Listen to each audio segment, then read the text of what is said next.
Chapter 4. I meet Rainaldi.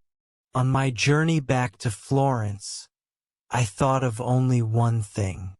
I had to speak to Signor Rainaldi. He must know more about Ambrose's death. The servant at the villa had given me Signor Rainaldi's address.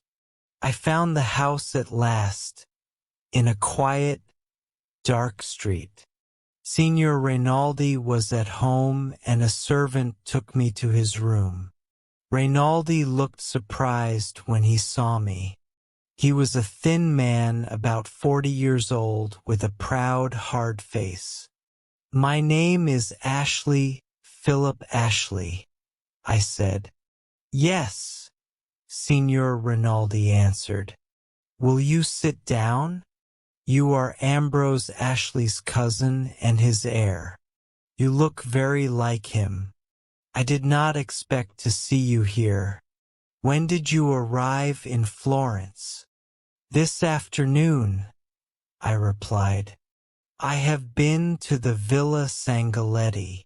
Signor Rainaldi smiled. "Then you have not seen your cousin Rachel," he said. "She left Florence very suddenly. Your cousin's death was a great shock to her." "It was a shock to me too, Signor Rainaldi," I said. "Why wasn't I told about Ambrose's illness?" "Mrs. Ashley always hoped he would get well," Rainaldi answered. "She did not want to worry you." "But I had these letters," I said. "That is why I came to Florence." And I handed Rainaldi the last 2 letters from Ambrose. When he had read them, Signor Rainaldi said slowly, "Yes, the doctors warned 22 Mrs. Ashley of this." "What do you mean?" "They told her that your cousin had a tumor on his brain. That is why he wrote these letters. First the tumor destroyed his brain and then it killed him." I shook my head. I could not believe it. Rainaldi held out a paper. "This is a copy of the death certificate," he said.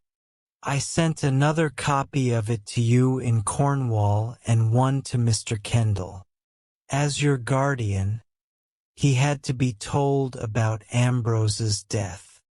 "Mr. Kendall is my guardian?" I asked in surprise. "Ambrose never told me that." "It is in your cousin's will 25, Rainaldi replied. "Mr. Kendall will explain when you return home." "But what about these letters?"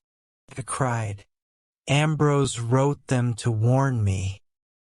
He was not sick, but in great danger." "Your cousin Ambrose was sick in his mind," Rainaldi answered. "His sickness gave him strange ideas. Because Mrs. Ashley was with him all the time, he suspected 26 her. A sick man often thinks that his dearest friends are his enemies. If I had been here, Ambrose would be alive now," I said. Rainaldi shook his head. "No," he said. "That is not true. No one could do anything for him." I turned and moved towards the door. "When Mrs. Ashley returns, tell her I know about the letters," I said. "Your cousin Rachel left Florence very suddenly," Rainaldi said. "I do not think she will come back." I walked out of the cold house and into the dark streets. I did not believe Rainaldi's story. Ambrose had died in great pain and unhappiness, and my cousin Rachel had been the cause of his pain. I was sure of that. I promised myself that one day I would bring pain and unhappiness to my cousin Rachel.